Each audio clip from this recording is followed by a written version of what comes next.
tobundisa esprit ya Coca-Cola. Obomi ngai, pri otumbi ngai. Naza ndeko na yo congolais te. Papa sala nanu papa ta no tete wana te. Nga naza na mbongo wana te. Bienvenue sur Biso na Biso na Diaspora. Biso na Diaspora, tosolo na bosolo lelo. Lobi soki tobongoni, Kongo na bise kobonga o. Kongo na bise kobonga o. Kongo na bise kobonga o. Kimia ezana yo merci na ndenge akorde ngai minute. Biso na Diaspora ezali podcast esalami na Jean Dintse kouta Canada. Lelo na lingi to réfléchir na likambo ya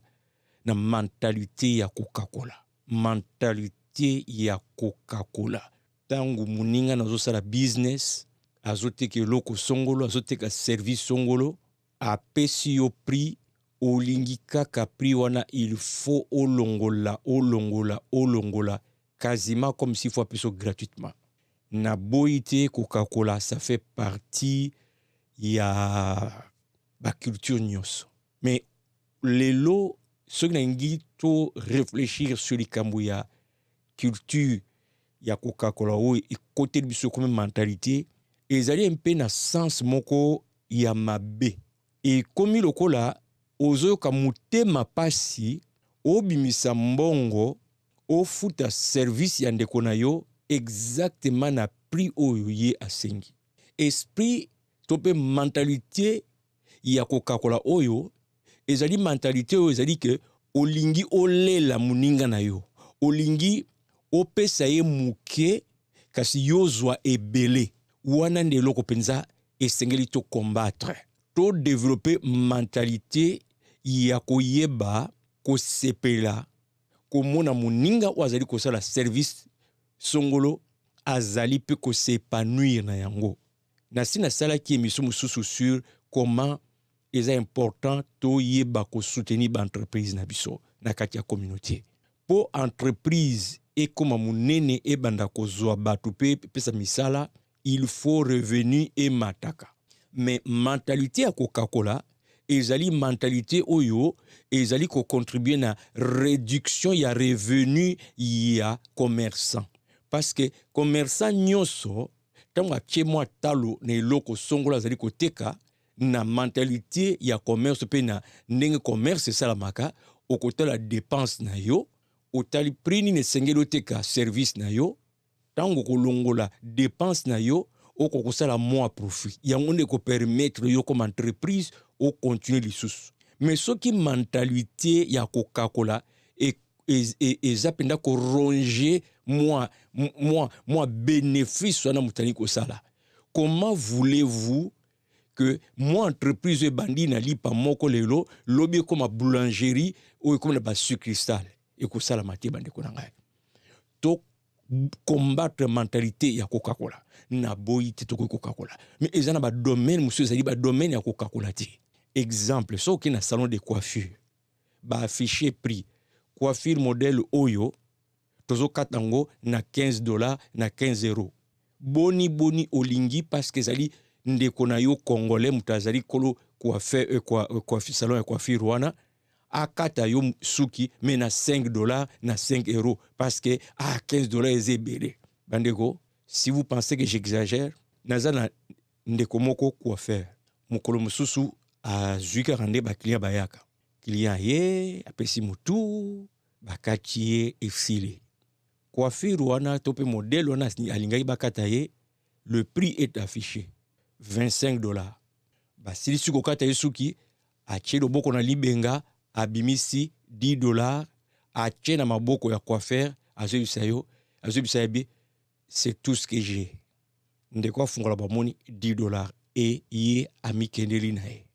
on eza mentalité ya Coca-Cola mentalité ya Coca-Cola oyo bongiki ezosinga ke ngane na lela yo lela ngate toza la égalité yo okatinga suki bien na bimili banda ba lulingai mais à peu de frais alors que tant oyo quoi faire au chepo obimisa résultat oyo il fallait ezala payer plus que ce que ozo comprendre mentalité wana mabe nango ndi yango wana eza na badomaine mosusu oui eyebana eza domaine ya Coca-Cola. Par exemple songo ndaku du moins biso na Canada moto azoteka ndaku soka alobi eza 300 000 et oyo alingi asomba akoya na offre bon ngai naza prêt nazwa ndaku na yo mettons na 280 000 mokolo ndaku so alobi non ngaka 300 okokisa 300 soka alobi bon 300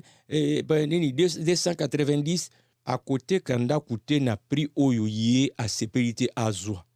mais au moins eyebani que kuna na domaine wana discussion ba prix et salemaka mais oya biso bandeko j'ai l'impression que ezali maladi mo evana na kati na biso que c'est anormal mutu opesi prix pe andi makofuta yo prix à service na il faut kaka ça n'est par défaut il faut d'abord discuter prix et des fois tu as l'impression OK donc n'avant de sa moto n'a expliqué comment est-ce que je suis arrivé à facturer service nanga autant et comme ni ngona ozo sala service na congolais et comme nanga des fois aux yeux appelle boye la zone a besoin na yo boye tant oyebi que ça congolais bandi da ko gratter mutu ozo ka biloko mutu alingi osalela ye mais oyebi déjà que biloko wana soko lingi o facturer yango na temps oyo ozwa posala musala sengi yo akolinga kofuta prix wana te mais azapre akende ailleurs afuta exactement prix oyo basengi pona nini tozo sala boy ndeko oyoka motema parce que mbongo yo saleli ndeko no bénéficier nango et de toute façon azoteka service asengi yo mbongo na yo te yo nde olingi service oyo azoko sala pe apesi yo prix ya service wana mais olingi apesa yo service avec qualité nyonso esengeli mais yo ofuta te ce que ça vaut wana eza mabe tokoki ko bâtir communauté makasité na diaspora otozali tokoma une influence sur le plan économique donc avec entreprise ya santé